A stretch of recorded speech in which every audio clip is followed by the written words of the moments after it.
I'm Isabelle Gonthier, Chief Assessment Officer at PSI Services, and I invite you to delve deep into the world of testing with me. Every episode, I'll be on the virtual couch with experts from the testing industry, engaging in conversations about the latest developments in our field. Your quest for testing knowledge starts here. So, welcome to the Tried and Tested podcast. Today, I'm here with Tanya Guerrero Haug, and I'm excited to welcome her to this special HiSET episode. So, Tanya is the vice president of the HiSET program, and she had the opportunity to record a live episode at the HiSET Boston Roadshow with Wyvonne Stevens Carter. She's the associate commissioner for public adult education at the Massachusetts Department of Elementary and Secondary Education. So, Tanya, it was such a powerful conversation. So, before we dive in, tell us a little bit more about the roadshow and the importance in terms of this conversation. Absolutely. So we were fortunate to host our most recent HiSET Roadshow in Boston in cooperation with our Massachusetts public adult education partner that Wyvonne oversees. The roadshow allows us to provide hands-on, in-person training for adult educators, test center staff, and other high school equivalency advocates. As one of our first HiSET state partners, the Massachusetts team is always looking for innovative and tangible solutions to support their adult learners.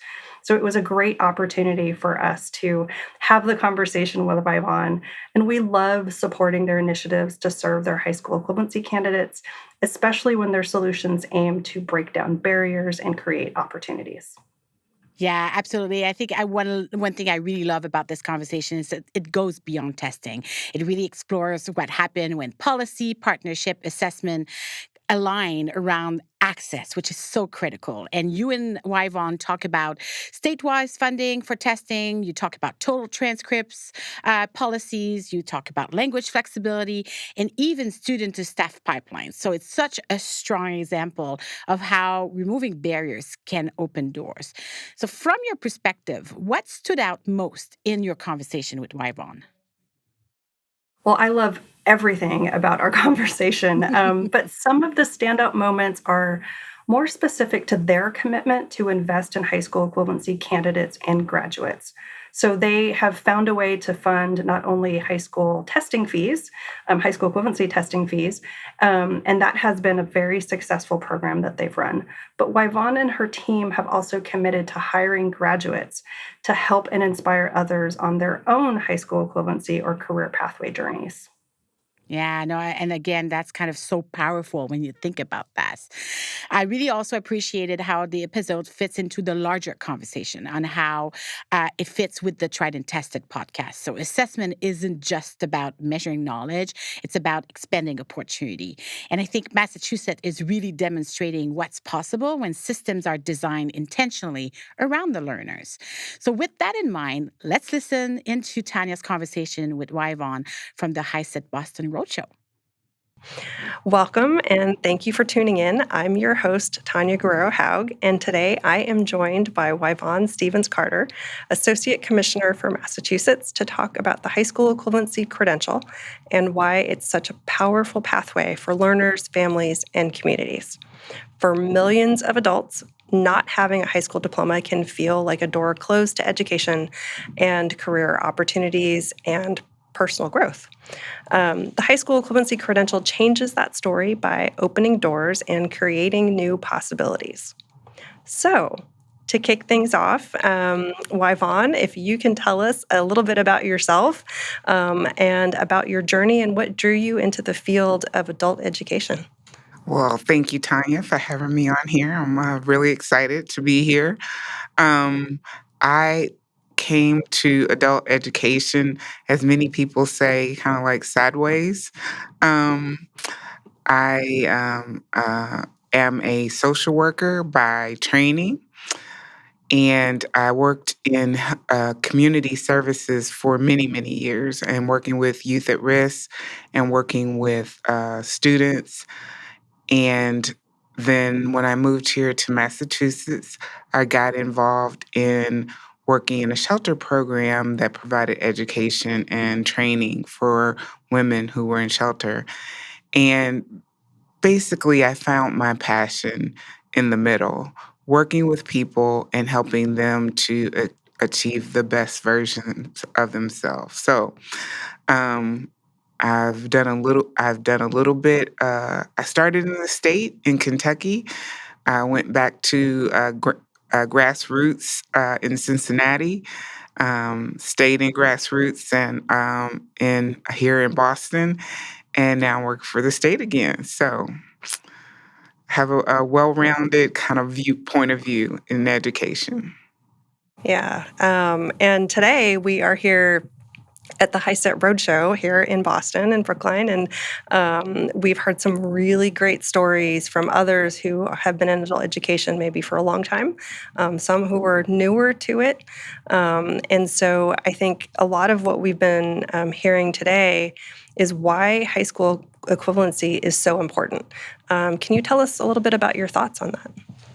I believe that it is a doorway for people to achieve something that they haven't achieved yet. So many people achieve their high school credential just going straight through K through 12 and graduating by hook, nook, or crook some way.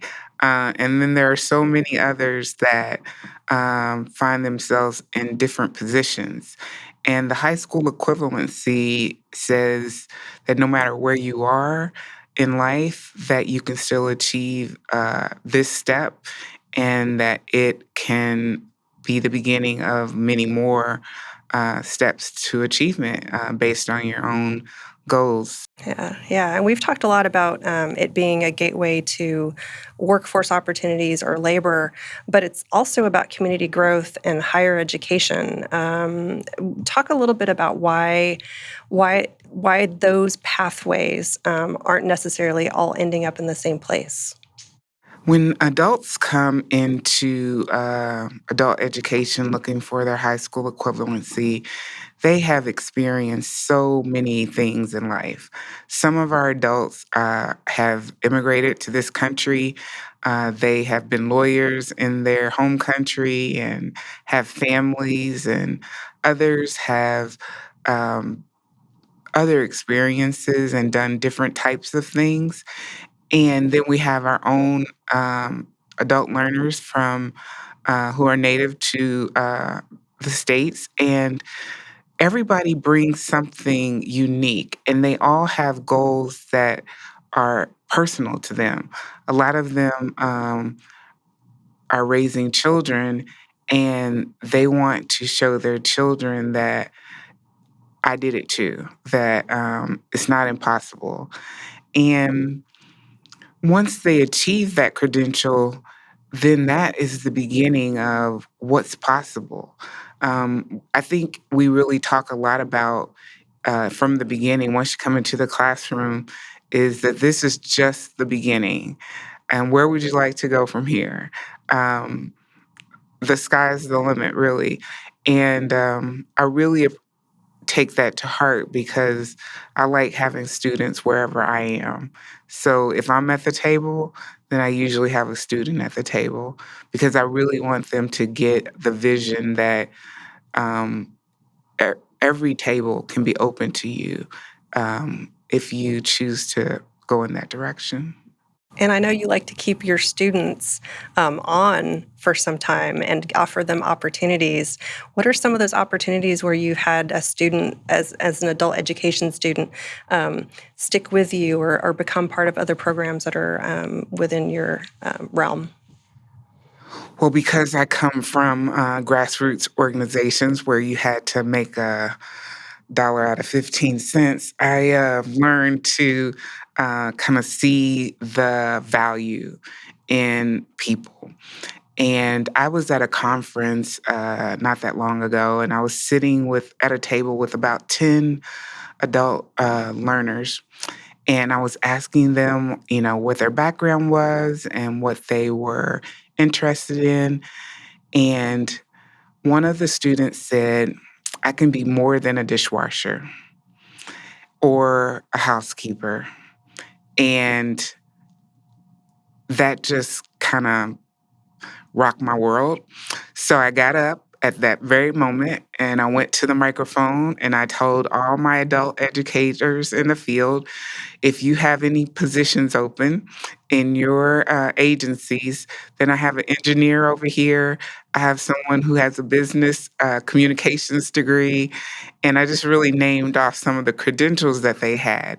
And that was the beginning of us starting um, hiring our own students. And really, not that we were the first, there were programs already doing it, but really lighting a match and really inviting our students back into the programs to do a variety of jobs and things.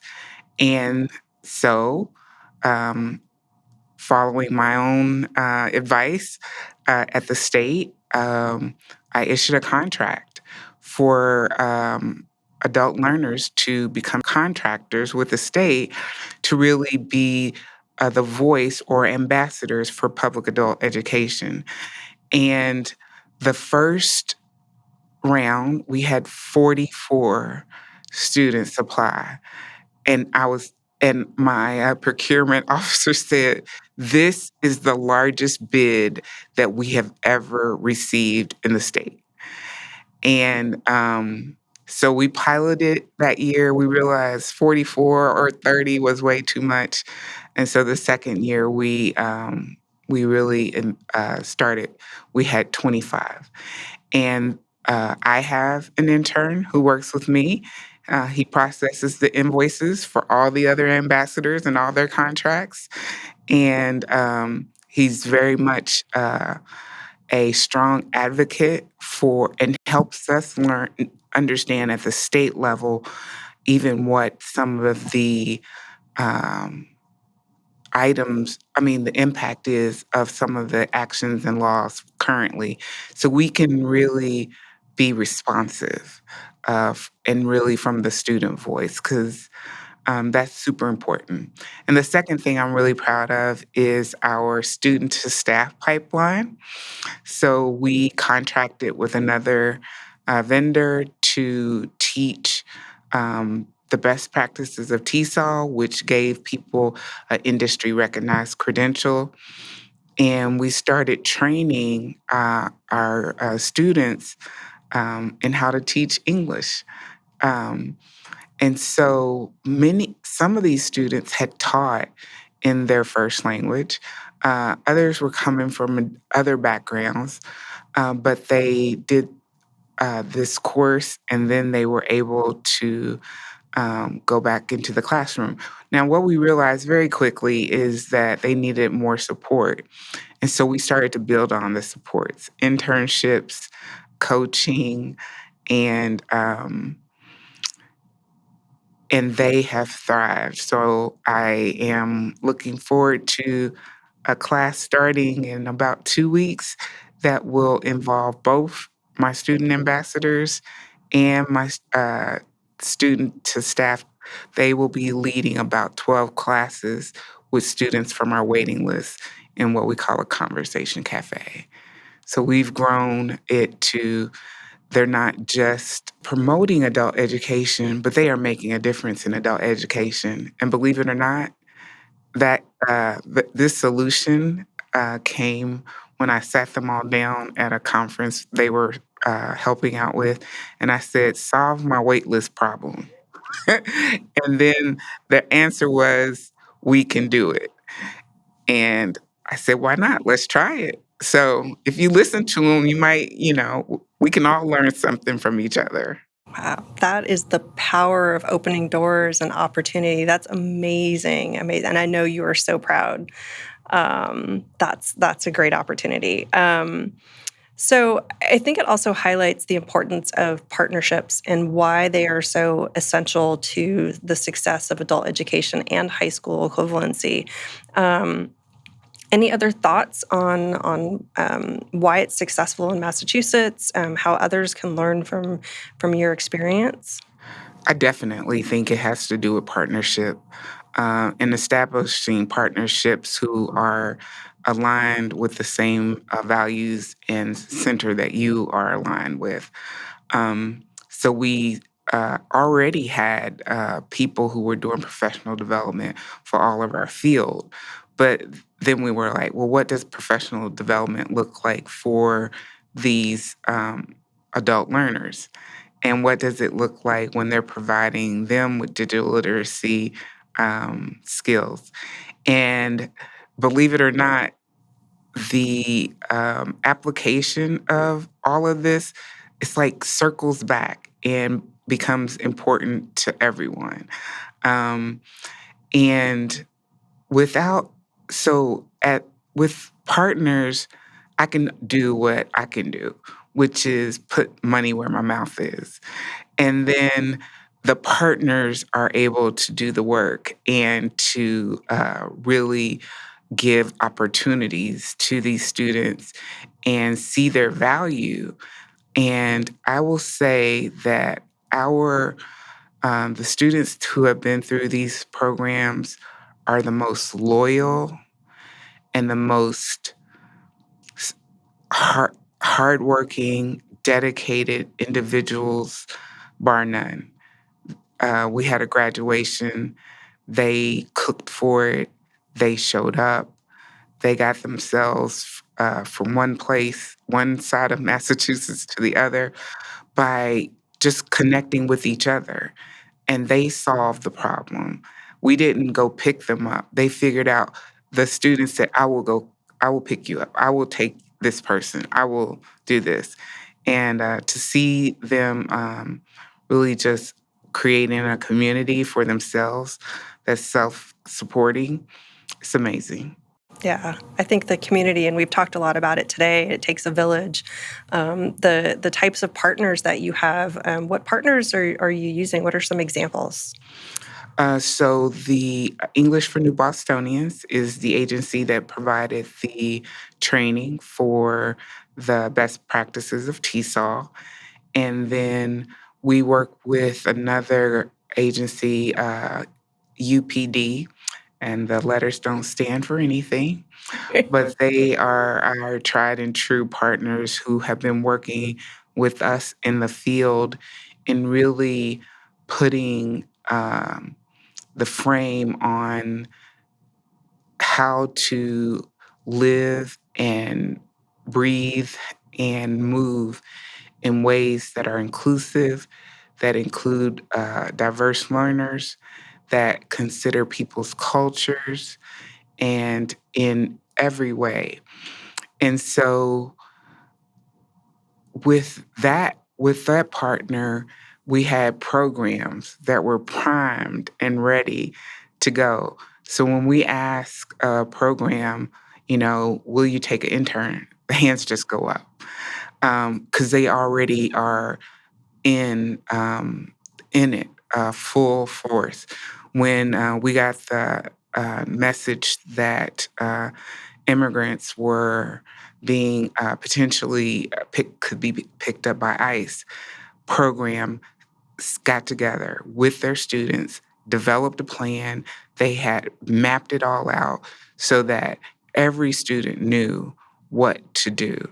And it wasn't if it happened, it was when it happens.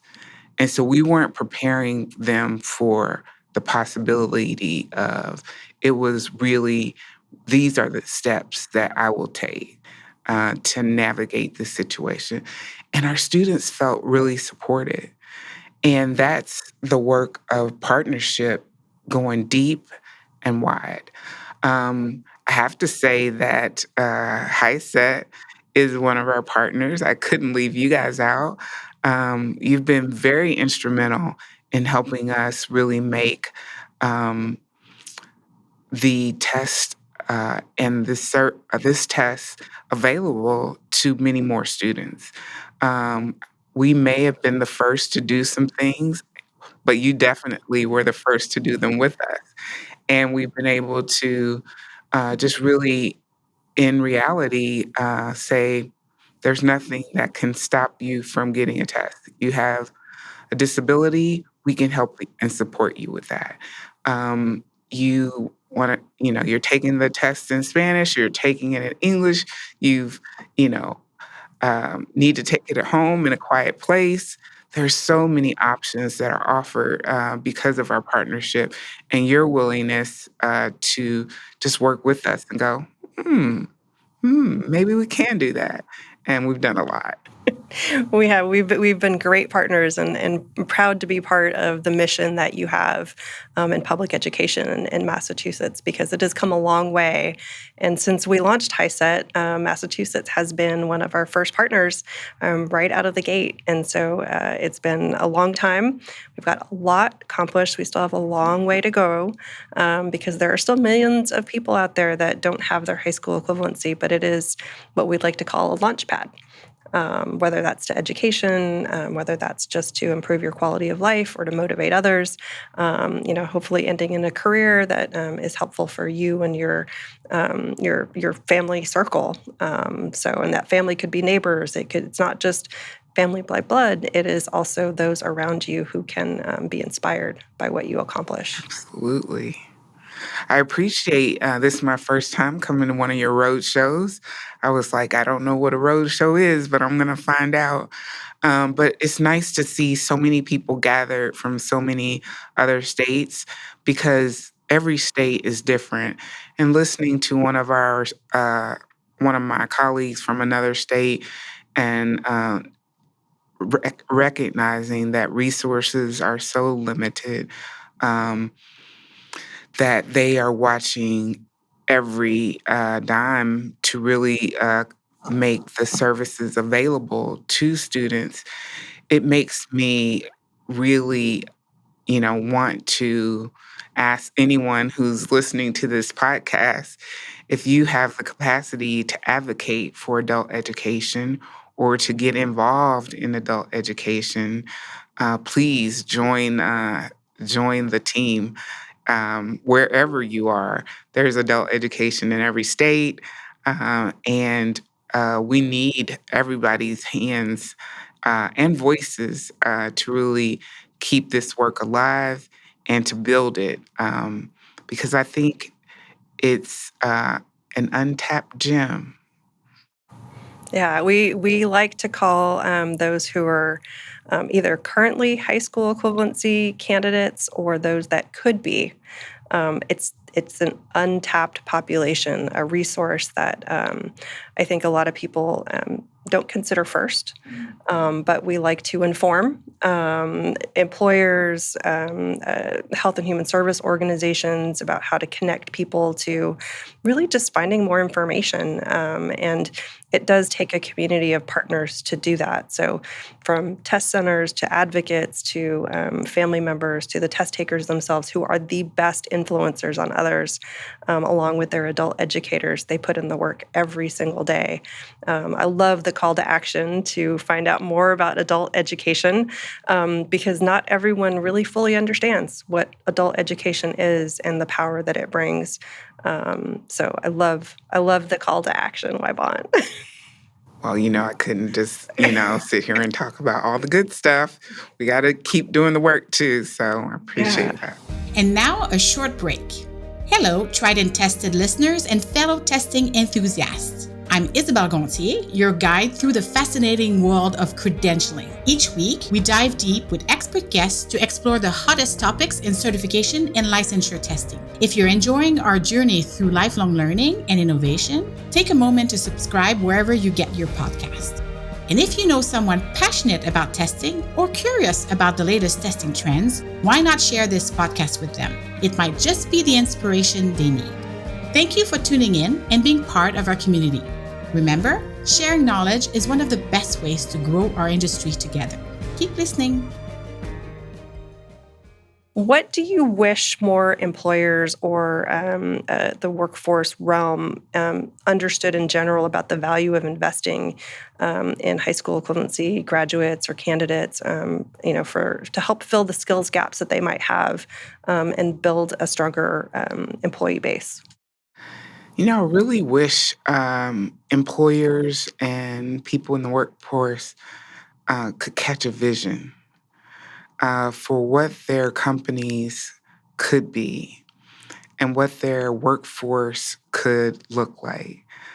Imagine having your workforce filled, every position filled with talent from that was not all the same, but provided a piece of the puzzle. Because I don't think any employer is going to hire just all secretaries or all, accountants. They need people who are in every area of the work that they do. And if employers and had a vision, they would see adult learners and students with our high school credentials as a value add to their company, because they would imagine your first job and how excited you are when you get your first job. And imagine that company investing in you and your education even more, and believing in you even more, and thinking that you could climb their ladder and be more and more valuable to their company. And I go, who wouldn't want that? Who would leave that job? Why would you? We wouldn't probably have as much turnover. And that's what I am trying to do myself. And I see it myself when we bring our students in and we educate them. Their learning it's off the charts. A student who was barely, speaking English, and went from that to teaching other students all about how to log in on their computers, how to set up their Zoom classes and everything, because he was in the work. And when you're in the work, you learn the language of the work. And I think that will be my biggest dream. And the skills gap is not as big as we think. It's it's the investment gap. If we invest in our students, then the skills gap will be closed so quickly. And we also have to invest in training our staff. And I work for the Department of Education, and there's no staff person that comes into our work without we say about a year and a half before you actually know all the lingo and all the things that are going. But we invest in them. And what if we did that for everyone who was in our employment, and we had that kind of mindset? I think it would change the workforce, turn it upside down. I love that. I love that we all have an opportunity to learn new skills, or a new superpower, as I like to put it. You just might not know you're good at something until you try a little bit. So Massachusetts has actually been, I'm going to say, very forward thinking, and has put some state policies in place that have helped shaped access to high school equivalency in recent years, and resources and funds. Can you talk a little bit about what Massachusetts has been moving towards? Yes, it started really early when we were doing our own work and really looking at where our blind spots were. My team, especially around the HiSET, they dug in deep, and the first thing they did was went to colleges and said, we need you to accept the high school credential or at this level, and this student is college ready. So they don't have to take entry test or a developmental test. And that just launched an avalanche.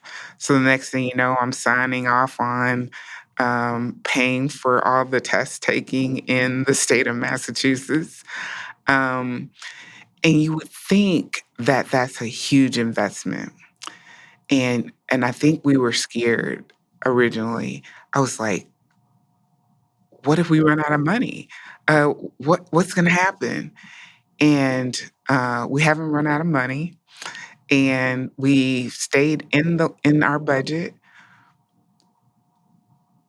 but it has opened so many doors for students. And it's in our state, it's you don't even have to be a part of an adult education program. If you are anywhere in the state of Massachusetts and you want and to take the exam, you're able to do so. And we found that, you know, at the end of COVID, there were many students who were looking for another option as opposed to returning to school. And we had a really high intake of students who were seeking their high school credential. So, in addition to paying for the tests, we have integrated tests. So, if you take one test from one vendor, you take another test from another vendor, you can, as long as you pass that math, then that score counts, and we call that the total transcript. And so, no matter where a student starts, it means they can finish. With another test taker if they find that best meets their needs. And we also said if you take part of the test in English and part of the test in Spanish, it still counts. How about that? So these are some of the policies that we've put in place to just alleviate barriers. There should be no barrier to someone getting their credential. If they know the answers and they can produce the work, then they should get the credential. And so, yeah, that's been the beginning of many things. And yeah, I can't wait to see what we're going to dig into next. And we know that funding is, you know, is at stake, and adult education is, in play for what its value add or not. But one of the things that we we did, even when we had to be budget conscious, is we said we can do less with travel, but our students have to be able to take the test. We can have less, you know, professional development, but our students have to be able to take the test. So when we think of cutting back or scaling back, we have to think about the things that impact our students the least, and they shouldn't be the first to be impacted. If we can, make that choice. Yeah, I think it's not so much just about breaking barriers or putting barriers aside. I think it's also empowering your staff to do what they need to do and empowering the students and test takers to consider those goals and then move towards them. And that's empowerment that we see so much in Massachusetts and really fighting for your adult learners. We've learned that we have to look at a broader field or broader scope of candidates to be able to have a really well-rounded staff. And one of the people that came to us with that new lens had a background in marketing. And with their lens, we were able to go through this whole branding process where we learned and we actually know who we are now, and we know what we're doing, and we all have language to say what that is, and we also she knows TikTok and Instagram and all those things, but we've become I couldn't imagine if we had stayed in a particular box when we were looking for people to join the team. And I think that's one of the things I would say about employers is we can't stay in a particular, we have to broaden our lens and broaden our thought processes of what someone with a different skill could bring to the table to make the whole work much better. And so I'm really lucky to have a very well-rounded team who is independent, and they know the goal, and they know the where we're going. So I don't have to be involved in every step. Um, my They know that as long as no one gets hurt and no one, is harmed or bleeds because of a decision that we make, then we can get through anything. And I will back them up 100% as we navigate this field, this work that we do. Yeah. I know exactly how that feels, especially having gone through a recent rebranding and just adjusting our communications to speak directly to our audience. Understanding the audience is just as important as understanding yourselves and what you're trying to communicate to the field. And it's changed in ways that we couldn't have imagined. And believe it or not, our learners, our adult learners, they know who they are too. They know what they're a part of, and they can speak about it so much more. They can articulate it so much better. It's amazing. So it's not just for us, it was for them too. So they know that they're a part of the public education system of Massachusetts. Yeah, I love it. So we are rounding up at the end of our time, and this is where we play a game called Pick a Card. All right. So I think you have the cards over there close to you. Yep, I picked You one. picked one. All right. So what's the question that you picked? The question is, what do I do to relax and wind down? So I am a nature person, and I love going to the ocean and spending time out in nature and just really seeing the vastness of the world. But I can't do that every day. So I have this daily habit now where I wake up and I go sit on my back porch and watch the sunrise and just be quiet and listen to the birds. And yes, I have to throw the ball to my dog. Otherwise, but it is a daily rejuvenation, and it's my time and it's my space for me. And that really helps me start my day. That is a great way to relax and get ready for everything else that you have before you, because you have a lot of responsibility. I know you take it very seriously, and we're just so proud to have you as our first guest on our HiSET podcast. Well, thank you. And we're so glad to be here in Boston, Massachusetts for our final roadshow of 2025, and we are looking forward to the future and just being the best partners that we can be. So thank you so much, Wyvonne. Thank you so much for having me. This was great. Yeah. So, Tanya, that was such an amazing conversation. There are so many takeaways in there.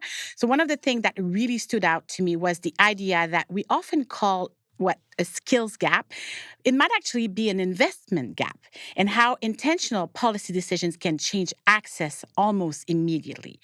So, when you reflect on this conversation, what do you hope listeners take away? Oh, that is such a great question, and one of my favorite. Overall, adult learners are an untapped resource. They often have experience and problem-solving skills that many traditional high school graduates have not yet earned.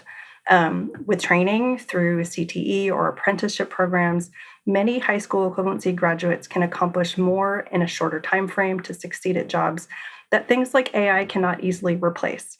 And so high school equivalency is one, sometimes the first, of many steps adult learners can take to achieve their dreams. With partners like Massachusetts, HiSET can help so many individuals and their families to succeed and just have a better quality of life. Yeah, this is very, very powerful. And I would say moving as well. I was also struck by how important the student voice is to Massachusetts' approach, from ambassadors to the student to staff pipeline to solving waitlist challenges. It's really a reminder that innovation doesn't always come from the top down. So, for those listening in the credentialing and assessment space, this episode really challenges us to ask, what are the barriers in our systems? Are we unintentionally limiting access? And what would it look like to design with opportunity at the center? So, Tanya, really a big thank you for bringing this conversation to Tried and Tested. It was my pleasure, and I'm grateful to showcase the great work our HiSET partners are doing. Yeah, and you're doing a fabulous job. We appreciate that. And thank you to our listeners for joining us for this special HiSET episode on the Tried and Tested podcast. If you enjoyed today's conversation, be sure to subscribe and share the podcast with anyone you know who is passionate about expanding opportunity through assessment. Thank you.